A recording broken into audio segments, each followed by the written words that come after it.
नमस्कार दोस्तों, आज हम आरबीएससी राजस्थान बोर्ड कक्षा 10वीं की पुस्तक जो कि अपना चैप्टर नंबर 6 चल रहा है, स्थापत्य कला वाला, उसके पेज नंबर 73 से बनने वाले जो प्रश्न हैं वो यहाँ पर करवाए जा रहे हैं। तो प्रश्नों को ध्यान से पढ़ें। मैं आपसे वादा करता हूँ कि आपको पाठ्य पुस्तक पढ़ने की आवश्यकता नहीं पड़ेगी। आप रिवीजन इनसे बार बार कर सकते हो, क्योंकि ये प्रत्येक लाइन से बनाए गए प्रश्न हैं। आप भले से विश्वास नहीं करें तो बुक से मैच कर लेना। हर लाइन से बना हुआ प्रश्न है, इस वजह से मैं प्रयास कर रहा हूँ कि हर पेज से आपके इसी टाइप के प्रश्न बनाए जाएंगे। और सिनेमैटिक जो वीडियो है वो भी धीरे धीरे बनाए जा रहे हैं।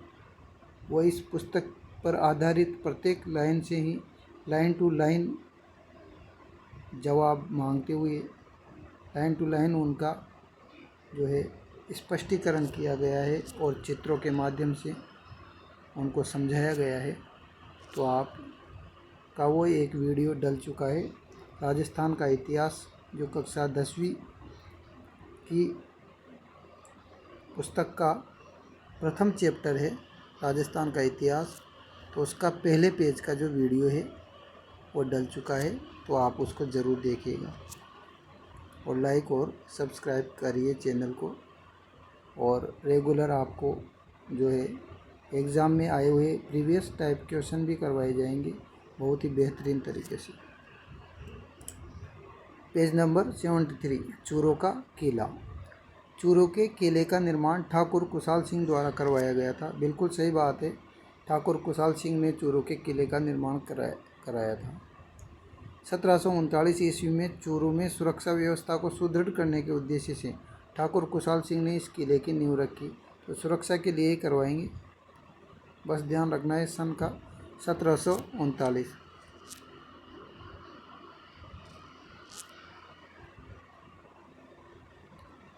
चूरू के किले का निर्माण 1739 ईस्वी में ठाकुर कुशाल सिंह ने करवाया था। अतः कथन और कारण दोनों क्या है, सत्य है, और कारण कथन की क्या कर रहा है, पुष्टि कर रहा है। बिल्कुल सही बात है। तो जैसा मैंने कहा आपसे कि कथन के बाद जो कारण आता है उसमें क्योंकि लगाकर आंसर करें।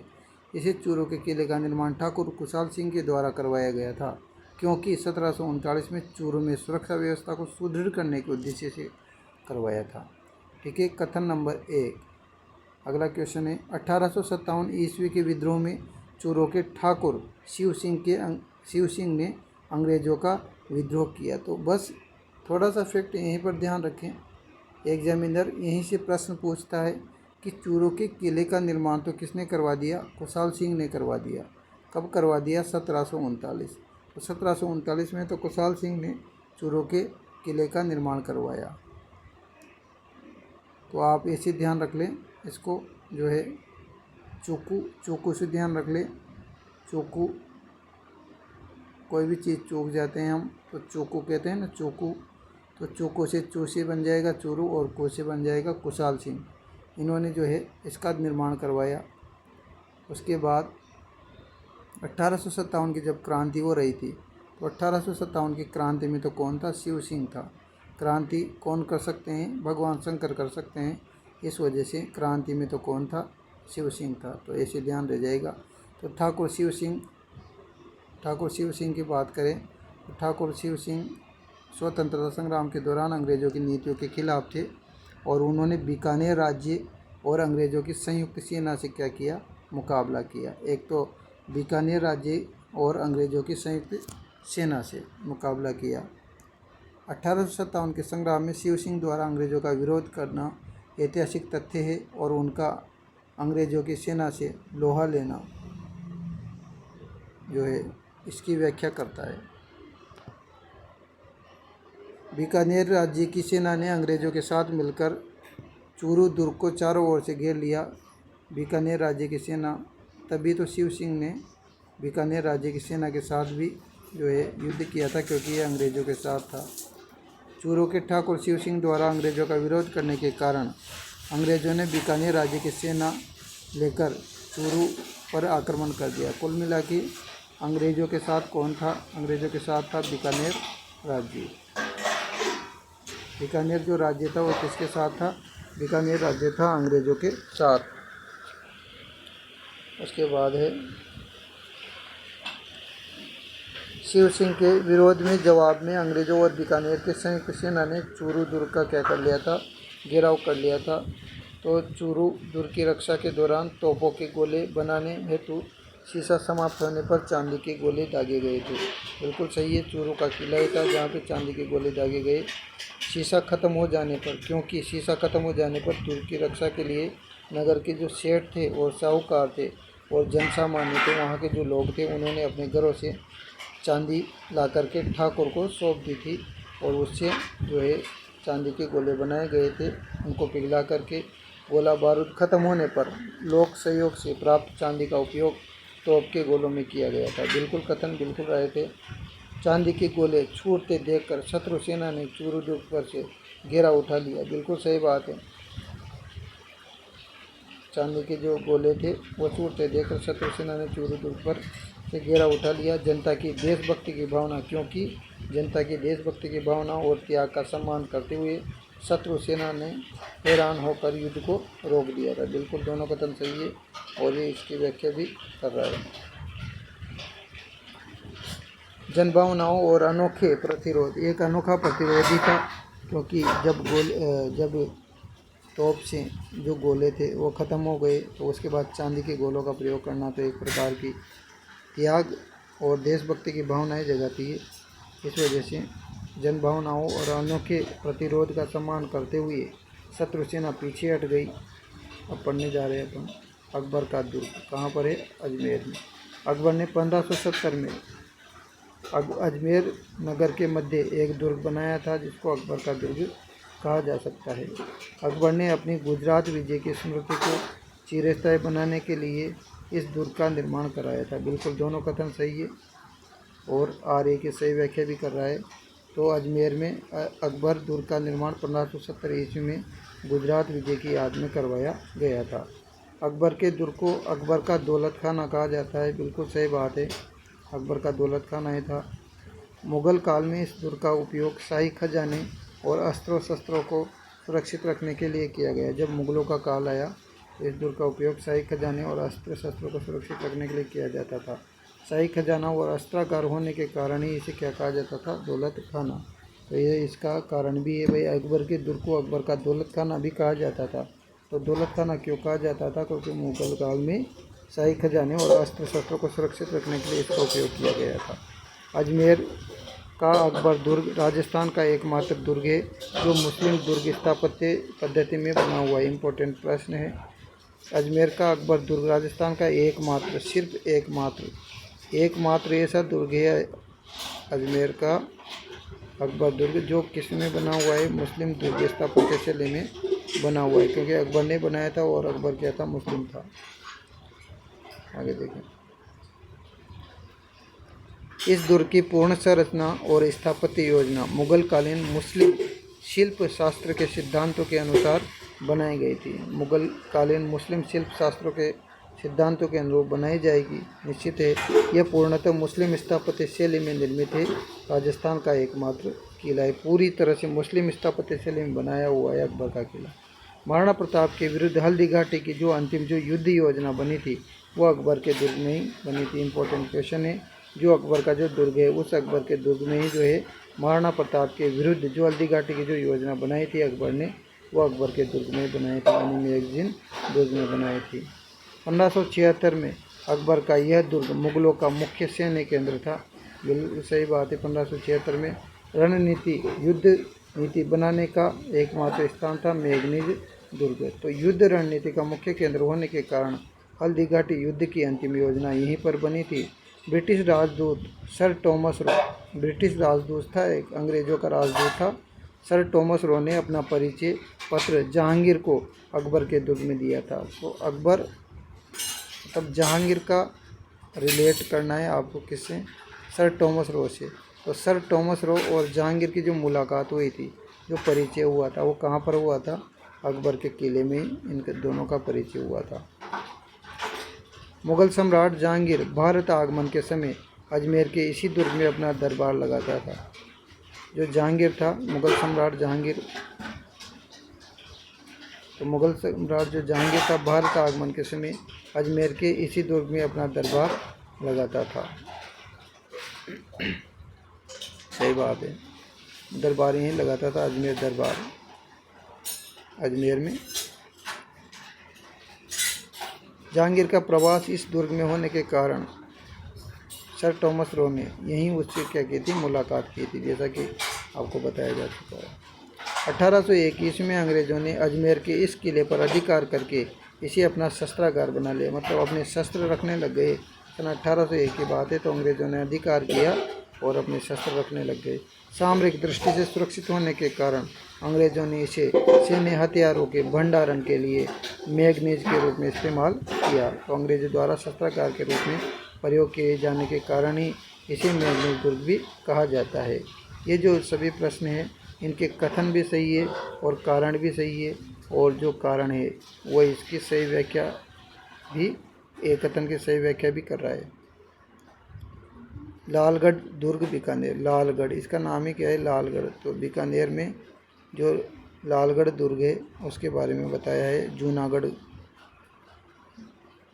जून का मतलब होता है पुराना, तो लालगढ़ दुर्ग को ही क्या कहा जाता है? जूनागढ़। तो जूनागढ़ का दूसरा नाम क्या हो गया? लालगढ़, जो कहाँ पर है? बीकानेर में।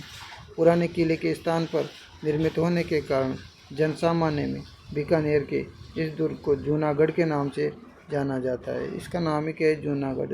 जूनागढ़, तो जूनागढ़ में जो जून शब्द है, इस जून का मतलब होता है क्या? इस जून का मतलब होता है पुराना। क्या होता है इसका मतलब? पुराना। जून का मतलब क्या होता है? जून का मतलब होता है पुराना।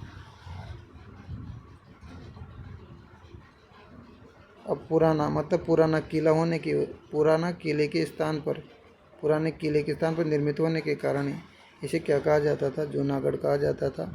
और इसका जो दूसरा नाम है वो क्या मिलेगा आपको? लालगढ़। और लालगढ़ कहाँ पर है? लालगढ़ है अपने बीकानेर में। बीकानेर का यह किला जूनागढ़ नाम से प्रसिद्ध है। लालगढ़ जूनागढ़ दुर्ग की नींव महाराजा राय सिंह ने रखी थी। बहुत ही फेमस राजा है महाराजा राय सिंह। तो राय सिंह के द्वारा रखी गई थी जूनागढ़ की नींव। और महाराजा राय सिंह ने 1589 में इस दुर्ग का निर्माण कार्य प्रारंभ करवाया था। 1589 की अपन बात करें। 1459 की बात करें तो 1459 में राव जोधा के द्वारा मेहरानगढ़ जोधपुर की स्थापना की गई थी 1459 में। और जो है लालगढ़ यानी कि जूनागढ़ दुर्ग की नींव महाराजा राय सिंह ने रखी थी। महाराजा राय सिंह ने 1589 में इस दुर्ग का निर्माण कार्य प्रारंभ करवाया था। 1589 ईस्वी में महाराजा राय सिंह द्वारा इस दुर्ग की नींव रखी थी। दोनों कथन सही है और व्याख्या भी कर रहे हैं। जूनागढ़ को लालगढ़ भी कहा जाता है। इस दुर्ग के बाहरी और आंतरिक प्राचीर का निर्माण कार्य लाल बलुआ पत्थरों से हुआ, इस वजह से इसका नाम क्या पड़ा? लालगढ़ भी कहा जाता है। लाल पत्थरों के अत्यधिक प्रयोग के कारण इसका नाम लालगढ़ हो गया। जूनागढ़ दुर्ग के सूरजपोल दरवाजे पर, इम्पोर्टेंट कथन है ये।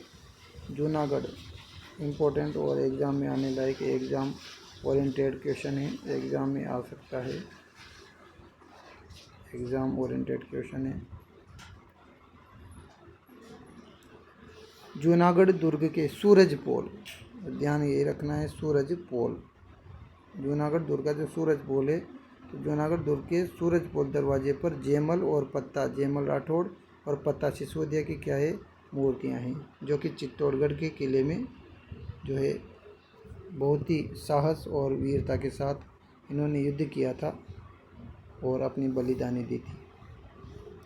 चित्तौड़गढ़ के साके में वीर गति पाने वाले प्रसिद्ध वीर जयमल और पत्ता की वीरता से प्रभावित होकर राजा राय सिंह ने उनकी हाथियों पर सवार मूर्तियाँ यहाँ पर स्थापित करवाई थी। राय सिंह के द्वारा करवाई गई थी, मतलब ये मूर्तियाँ राय सिंह के द्वारा ही करवाई गई थी। तो राय सिंह कहाँ का राजा था? बीकानेर का। राय सिंह प्रशस्ति भी आएगी। जयमल और पत्ता की वीरता के सम्मान में सूरज पोल पर गजारूढ़ कौन सी मूर्तियाँ हैं? गजारूढ़ मूर्तियाँ हैं। गजारूढ़ मूर्तियाँ लगाई गई है। किस किस की लगाई गई है? एक तो जयमल की और एक पत्ता की। किसने लगाई? राय सिंह के द्वारा लगाई गई है। जूनागढ़ दुर्ग में राय सिंह प्रशस्ति उत्कीर्ण है, क्योंकि दुर्ग के संस्थापक राजा राय सिंह ने अपनी उपलब्धियों और दुर्ग निर्माण के इतिहास को अक्षुण्ण बनाने के लिए, हमेशा के लिए रखने के लिए सूरज पोल के दोनों तरफ इसे उत्कीर्ण करवाया। और दरवाजे पर मूर्तियाँ लगाई और दोनों तरफ जो है अपनी उपलब्धियाँ उत्कीर्ण करवाई। इसके लिए राय सिंह प्रशस्ति उत्कीर्ण है। इन्होंने बनाई थी, ये राय सिंह ने। सूरज पोल पर ही राय सिंह प्रशस्ति स्थापित है। रतन निवास, रंग महल और कर्ण महल। रतन निवास लालगढ़ है ये, इसका नाम लालगढ़ है। तो लाल क्या होता है? रंग होता है। तो यहाँ पर क्या है? रंग महल है। एक तो रंग महल है। और ऐसे ध्यान हो जाएगा, ऐसे ध्यान आ जाएगा। ये लाल जो पत्थर होता है, लाल पत्थर होता है, वो बहुत बेशकीमती होता है। रतन के समान होता है। ये इसके समान होता है, रतन के समान होता है। इस वजह से यहाँ पर क्या बना हुआ है? तो रतन निवास बना हुआ है, एक रंग महल बना हुआ है और कर्ण महल है। कौन सा महल है? कर्ण महल है। और ऐसे भी हो सकता है कि रतन जो थे, रतन के जो कर्ण इनके कान थे वो क्या हो गए? लाल हो गए। तो रतन के जो कान थे वो क्या हो गए? रतन के कान लाल हो गए।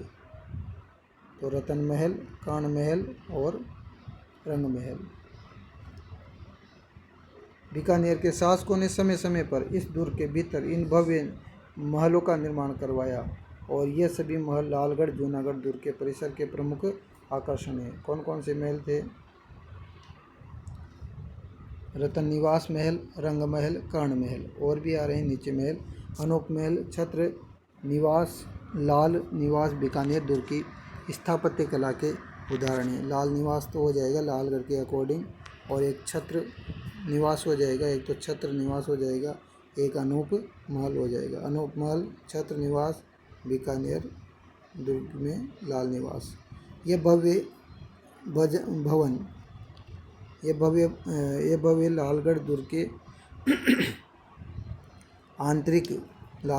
के आंतरिक प्राचीर के भीतर स्थित प्रमुख दर्शनीय स्थल हैं, और सरदार निवास और चीनी बुर्ज जूनागढ़ दुर्ग के स्थापत्य का हिस्सा है। एक तो सरदार निवास और चीनी बुर्ज भी जूनागढ़ दुर्ग के स्थापत्य का क्या हिस्सा है। तो बहुत सी चीज़ें आ चुकी है यहाँ पर। एक तो रतन निवास आया, एक रंग महल आया, है ना, मतलब, और एक कर्ण।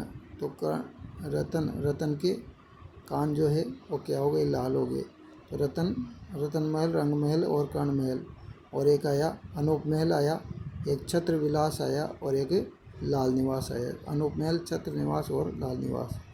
उसके अलावा एक सरदार निवास आया और एक चीनी बुर्ज आया। चीनी बुर्ज इम्पोर्टेंट है। तो चीनी बुर्ज कहाँ पर है? लालगढ़ बीकानेर में, क्योंकि लाल जो पत्थर होता है बेश कीमती होता है। तो चीनी बुर्ज भी कहाँ पर है? जो है जूनागढ़ बीकानेर में। ठीक है, आगे है सरदार निवास भी इसका हिस्सा है। सुरक्षा और निवास व्यवस्था के लिए दुर्ग निर्माण के दौरान इन बुर्जों और निवास स्थानों को बनाया गया। सही बात है। तो सुनहरी बुर्ज और विक्रम विलास लालगढ़ दुर्ग के दर्शनीय स्थल हैं। और भी आया है सुनहरी बुर्ज और एक विक्रम विलास भी है। तो एक तो सुनहरी बुर्ज और विक्रम विलास भी लालगढ़ दुर्ग के क्या हैं? दर्शनीय स्थल हैं। एक तो सुनहरी बुर्ज है और एक विक्रम विलास है। आगे देखो,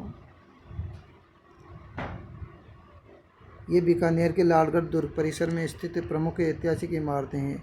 दोनों कथन सही है। अब आता है भैंसरोडगढ़ का किला चित्तौड़गढ़, जिसको राजस्थान का वेलोर भी कहा जाता है।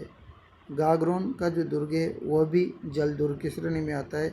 भैंसरोडगढ़ का जो दुर्ग है वो भी जल दुर्ग की श्रेणी में आता है। अगर ऐसे ध्यान नहीं रहे तो आपको ध्यान रह जाएगा। जो भैंस होती है वो भैंस कहाँ पर क्या पसंद आता है उसको, कहाँ पर पड़ी रहती है भैंस, जल में पड़ी रहती है। इस वजह से भैंसरोडगढ़ कहाँ का है, जलदुर्ग का है। आगे देखें, भैंसरोडगढ़ जलदुर्ग की श्रेणी में आता है। यह किला चंबल और बामणी नदियों के संगम पर स्थित है। आहू और काली सिंध पर तो गागरोन है, और चंबल और बामनी जो नदियां हैं उनके संगम पर जो है भैंसरोडगढ़ स्थित है, चंबल और बामनी नदियों के संगम पर। और तीनों ओर से यह पानी से घिरा हुआ है, दोनों कथन सही है। और तीनों तरफ से जल से घिरे होने के कारण ही इसको जलदुर्ग या ओदुर्ग दुर्ग कहा जाता है। भैंसरोडगढ़ किले का निर्माण भेसासा नामक व्यापारी और रोडाचारण ने करवाया था। ठीक है, एक तो भेसासा व्यापारी था, एक तो भेसासा व्यापारी था और एक रोडाचारण था, रोडाचारण व्यापारी था, तो उसके द्वारा इसका निर्माण करवाया गया था। आगे देखो, कर्नल टोड के अनुसार उन्होंने पर्वतीय लुटेरों से, जो पर्वत के जो लुटेरे थे उनसे अपने व्यापारिक काफिले, क्योंकि व्यापार किया करते थे, इस वजह से व्यापारिक काफिले की रक्षा हेतु इस किले का निर्माण करवाया था। तो जो लुटेरे थे, पर्वत के जो लुटेरे थे, उन पर्वतीय लुटेरों से अपने माल की रक्षा करने के लिए उन्होंने इसका निर्माण करवाया। कर्नल टोड का कथन है व्यापारिक सुरक्षा हेतु इसका निर्माण भेसासा और रोडाचारण के द्वारा करवाया गया था। तो कर्नल जेम्स टोड का एक कथन है। आगे देखें, भैंसरोडगढ़ किले पर डोड शाखा के परमारों का अधिकार रहा। बिल्कुल सही बात है, जो भैंसरोडगढ़ का जो किला था वहाँ पर डोड जो शाखा थी, उस डोड शाखा के परमारों का अधिकार रहा था। सुरक्षा की दृष्टि से महत्वपूर्ण होने के कारण प्रारंभिक काल में डोड परमारों ने इस क्षेत्र पर अपना नियंत्रण स्थापित कर लिया था। तो दोनों कथन बिल्कुल सही है। ऐतिहासिक क्रम में डोड शाखा के परमारों का इस पर क्या रहा था, अधिकार रहा था। भैंसरोड है ना, ऐसे अगर ऐसे ध्यान में रहे कि किसका अधिकार रहा था। यहाँ पर क्या आया, भैंसरोड, तो भैंसरोड आया, तो रोड आया तो इधर क्या बन जाएगा, डोड, भैंसरोड, और इधर बन जाएगा डोड। तो डोड परमारों के द्वारा जो है, डोड परमारों का इस पर क्या रहा, अधिकार रहा। आगे देखें, भैंसरोडगढ़ का किला समय समय पर राठौड़ों, सक्तावतों और चुंडावतों के अधिकार में रहा, चुंडावतों के अधिकार में। तो क्रम आपको ध्यान रखना है। जैसा कि अगर क्रम की बात करें तो भैंसरोडगढ़ का किला राठौड़ों के पक्ष में, एक तो राठौड़ों का गुलाम रहा, राठौड़ों ने इस पर अधिकार किया।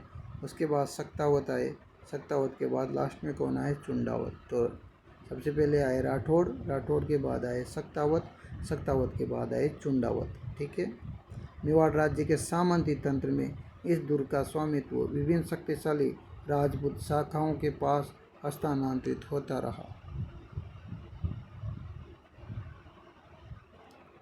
कालक्रम में इन सभी राजवंशों शाखाओं का नियंत्रण इस दुर्ग पर रहा। तो सबसे पहले डोड थे, तो डोड परमारों का भी इस पर अधिकार हुआ। भैंसरोडगढ़ का किला अधिकांशतः, भैंसरोडगढ़ चित्तौड़गढ़ में है, तो चित्तौड़ किसका हिस्सा है, मेवाड़ का है, तो मेवाड़ के अधिकार में रहा। भौगोलिक और रणनीतिक दृष्टि से यह क्षेत्र मेवाड़ राज्य की सीमांत सुरक्षा के लिए अत्यंत महत्वपूर्ण था। बिल्कुल सही, मेवाड़ की सुरक्षा के लिए महत्वपूर्ण होने से यह मुख्यतः मेवाड़ के पास ही रहा। भैंसरोडगढ़ को राजस्थान का वेल्लोर कहा जाता है। अपनी विशिष्ट जल दुर्ग की बनावट और सामरिक महत्व के कारण इसकी तुलना वेल्लोर के प्रसिद्ध किले से की जाती है, वेल्लोर के प्रसिद्ध किले से की जाती है। इस वजह से इसको भैंसरोडगढ़ राजस्थान का वेल्लोर भी कहा जाता है। इसके बाद अपन पढ़ने जा रहे हैं गागरोन का किला झालावाड़। देखिए, गागरोन का किला जलदुर्ग की श्रेणी में आता है। ये आओ और काली सिंध नदियों के संगम पर बना हुआ है और प्राकृतिक जल स्रोतों से घिरा हुआ है। बिल्कुल सही बात है, दोनों कथन राइट है और आर्य के सही व्याख्या भी कर रहा है। काली सिंध और आओ नदियों के संगम पर होने के कारण ही इसको जलदुर्ग कहा जाता है। जैसा क्वेश्चन में आपको कहा गया है, क्योंकि लगा सकते हो। गागरोन का किला जलदुर्ग की श्रेणी में आता है। अब क्वालिटी किसकी बतानी है, जलदुर्ग की। अब क्यों आता है ये इसकी श्रेणी में, क्योंकि यह किला किस पर बसा हुआ है, काली सिंध और आहू नदियों के तट पर यह किला, संगम पर यह किला बसा हुआ है। आगे देखें, गागरोन का दुर्ग 11वीं शताब्दी में ढोड परमारों द्वारा करवाया गया था। बिल्कुल सही बात है, ढोड परमारों के द्वारा इसका निर्माण करवाया गया था। तो 2 किले हो गए ढोड परमार के। गागरोन का किला झालावाड़ और एक भैंसलोडगढ़ चित्तौड़गढ़ ढोड परमारों के द्वारा करवाए गए थे। और कौन सी शताब्दी में करवाए गए थे? 11वीं शताब्दी में इसका जो है निर्माण करवाया गया था, 11वीं शताब्दी में। परमार राजाओं ने सुरक्षा की दृष्टि से काली सिंध और आहू नदियों के संगम पर इस किले की क्या रखी? नींव रखी परमारों ने। ढोड परमार तो थे सही। परमार राजाओं ने 11वीं शताब्दी में ढोड परमारों ने इस दुर्ग पर निर्माण कराया था। गागरोन दुर्ग को क्या कहा जाता है? अब देखो, ढोड परमारों के द्वारा इसका निर्माण करवाया गया था 11वीं शताब्दी में। इस वजह से इसको क्या कहा जाता है? इस वजह से इसको ढोडगढ़ कहा जाता है। क्या कहा जाता है? ढोडगढ़ कहा जाता है। और क्या कहा जाता है? धूलरगढ़ कहा जाता है। क्या कहा जाता है? धूलरगढ़।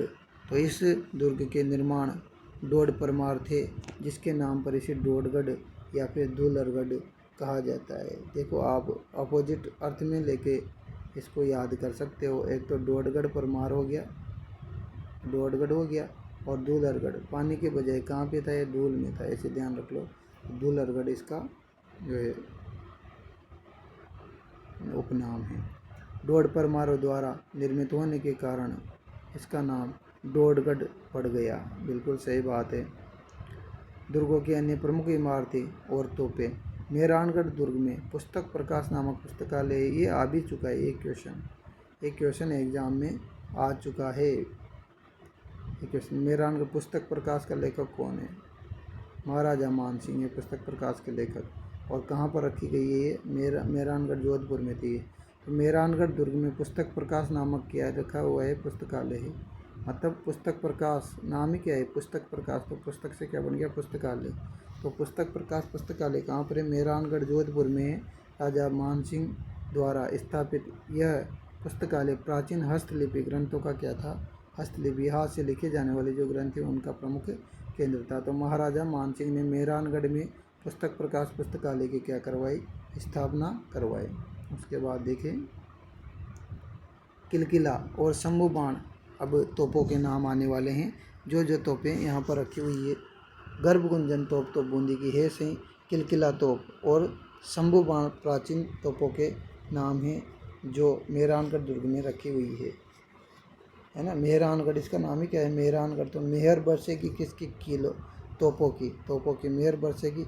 देखना अभी किलकिला और शंभू बाण, एक तो आगे किलकिला और शंभू बाण प्राचीन तोपें हैं। मेहरानगढ़ दुर्ग के प्राचीर पर शत्रु से रक्षा, किलकिला शंभू बाण। एक तो अभी और तोपें आएगी, किलकिला है, शंभू बाण है, गजनी खान जैसी भारी तोपें तैनात की गई थी। ये सभी मेहरानगढ़ दुर्ग में स्थित ऐतिहासिक तोपें हैं। एक तो किलकिला होगी, एक शंभू बाण होगी, एक गजनी खान तोपें होगी। किलकिला, शंभू बाण और गजनी खान तोपें होगी। ये केवल रिपीट करने का कारण यही है ताकि आपको ध्यान रहे। एक तो किलकिला होगी, एक शंभू बाण होगी, एक गजनी खान तोपें होगी। कहाँ पर? मेहरानगढ़ जोधपुर में। गजनी खान और जमजमा, अब गजनी खान के साथ जोड़ दो किलकिला, किलकिला के बाद शंभू बाण, शंभू बाण के बाद गजनी खान, गजनी खान के बाद क्या आगे? जमजमा। जमजमा जो तोप है वो भी कहाँ पर है? मेहरानगढ़ जोधपुर में। जोधपुर के राठौड़ शासकों ने दुर्ग की मारक क्षमता बढ़ाने के लिए इन तोपों को दुर्ग में रखा था। प्रश्न में दी गई सूची के अनुसार ये दोनों दुर्ग में स्थित तोपें हैं, जमजमा और गजनी खान। कड़क बिजली और नुसरत तोपें मेहरानगढ़ दुर्ग में दर्शनीय हैं। तो कितनी होगी? देखो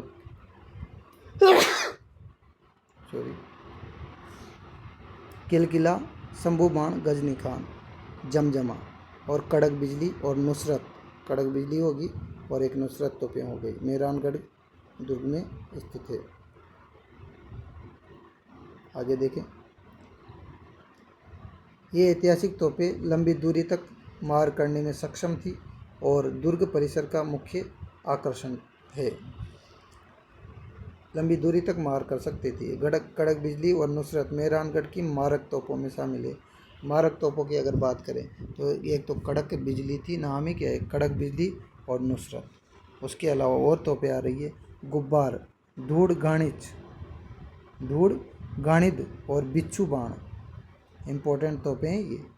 देखो, चयनीय आवश्यकता के अनुसार इन पर विविध प्रकार के तोपों को मेहरानगढ़ की प्राचीर पर रखा गया था। मेहरानगढ़ की जो दीवारें उस पर रखा गया था इन तोपों को। ये सब मेहरानगढ़ जोधपुर में स्थित है। तो आपने देखी, एक तो गुब्बार आ गई, एक धूड़ घाणित तोप आ गई, गुब्बारे धूड़ घाणित तोप है, एक बिच्छू बाण तोप है और एक कड़क बिजली है, एक नुसरत तोप है। इसके अलावा जो है गजनी खान तोप है, जमजमा तोप है ना, शंभू बाण तोप है। तो ये सब प्रमुख तोपें हैं। गुब्बार, धूड़ घाणित और बिच्छू बाण, ध्यान रखें, गुब्बार, धूड़ घाणित और बिच्छू बाण जो तोपें हैं ये जोधपुर की तोपें हैं। उसके बाद देखिए आप, और आती है मीरबख्श। मीरबख्श और रहस्य कला मेहरानगढ़ दुर्ग में स्थित तोपों के नाम है।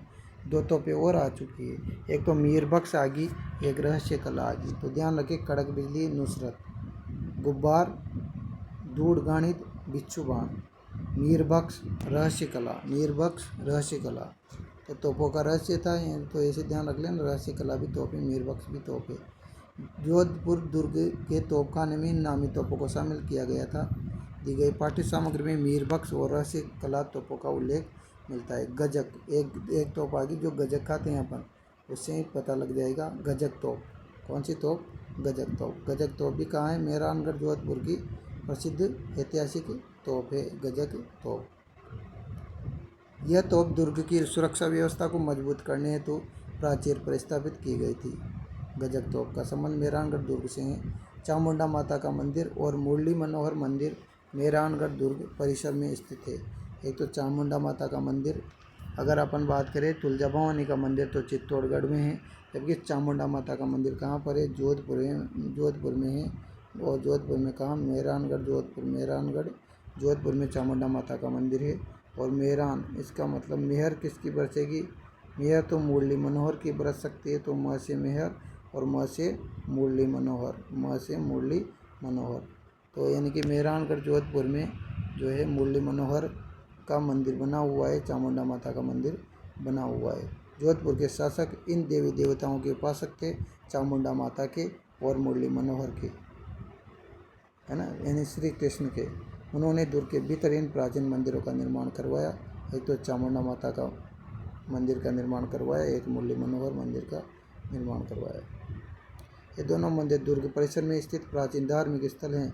आनंदगन का मंदिर मेहरानगढ़ दुर्ग में दर्शनीय है। आनंदगन का मंदिर इम्पोर्टेंट मंदिर है। आनंदगन, मेहरानगढ़ जो जोधपुर था उसमें तो क्या थे? आनंद ही आनंद थे। इस वजह से आनंदगन का मंदिर जो है कहाँ पर स्थित है? मेहरानगढ़ जोधपुर में स्थित है। ये बस ट्रिक है, तो इसको अन्यथा नहीं ले। तो आनंदगन कहाँ पर था? मेहरानगढ़ जोधपुर। यह मंदिर दुर्ग के सांस्कृतिक और धार्मिक वातावरण का एक मुख्य अंग माना जाता है। यह मंदिर मेहरानगढ़ दुर्ग परिसर के प्रमुख मंदिरों में से एक था। तखत विलास और चोखेलाव महल मेहरानगढ़ दुर्ग की शानदार इमारतें हैं। कभी कभी ऐसे पूछ लिया जाता है कि तखत विलास और चोखेलाव महल ये क्या है? ये एक प्रकार की क्या है? इमारतें हैं, यानी कि एक प्रकार के महल हैं। सीधी सी बात है। एक तो तख्त विलास है और एक चोखेलाव महल कहाँ पर है? जो है मेहरानगढ़ जोधपुर में है। तख्त विलास और चोखेलाव महल, कौन से? तख्त विलास और चोखेलाव महल कहाँ है? तख्त विलास और चोखेलाव महल मेहरानगढ़ जोधपुर। जोधपुर के महाराजाओं ने अपने निवास के लिए और राजसी ठाट बाट के लिए दुर्ग परिसर में इन भवनों का निर्माण करवाया था। एक तो तख्त विलास का, एक चोखेलाव महल का निर्माण करवाया था। तख्त विलास और चोखेलाव महल जोधपुर दुर्ग की ऐतिहासिक इमारतें हैं। बीचला महल, देखो और भी आ चुके हैं महल। तो लगभग मैंने संपूर्ण जो आपका पेज है उसको समेटा है इसमें पूरा, ऐसा नहीं कोई पॉइंट छोड़ दिया, पूरा मैंने पेज समेटा है। हर वीडियो में आपको पूरा पेज समेटे हुए मिलेगा, तो आपको बुक पढ़ने की आवश्यकता नहीं है। बिचला महल और श्रृंगार चौकी, यानी कि जिसको श्रृंगार चौकी भी कहा जाता है, मेहरानगढ़ की प्रसिद्ध इमारतें हैं। अभी तो अपन ने देखा ही था। एक तो तख्त विलास है, एक तो तख्त विलास भी प्रसिद्ध इमारत है, एक चोखेलाव महल भी प्रसिद्ध इमारत है, और एक बीचला महल। कौन सा महल? बीचला महल। और एक श्रृंगार चौकी, यानी कि श्रृंगार चौकी भी जो है प्रसिद्ध इमारत है। तख्त विलास, चोखेलाव महल, बीचला महल और श्रृंगार चौकी। तख्त विलास, चोखेलाव महल, बीचला महल और श्रृंगार चौकी। ये भवन जोधपुर राजवंश के राजतिलक और शाही समारोह के क्या थे, साक्षी रहे। ये भवन जोधपुर राजवंश के राजतिलक और शाही समारोह के साक्षी रहे। ये भवन जोधपुर राजवंश के राजतिलक शाही समारोह के साक्षी रहे। कोई भी चीज़ को बार बार बोलने से वो क्या है, याद होती है, इस वजह से मैं रिपीट कर देता हूँ। और रिपीट में फास्टली कर रहा हूँ ताकि आपका समय बर्बाद न हो और जो है आप केवल फैक्ट और मूल्यवान चीज़ों को आसानी से समझ सकें। श्रृंगार चौकी और बीचला महल दूर की क्या बढ़ाते हैं, भव्यता बढ़ाते हैं। इस प्रकार से अपन ने पेज नंबर 73 को कंप्लीट कर लिया है। वीडियो देखने के लिए आपका धन्यवाद। चैनल को सब्सक्राइब और लाइक अवश्य करें और जो सुझाव हो वो ज़रूर प्रदान करें। धन्यवाद।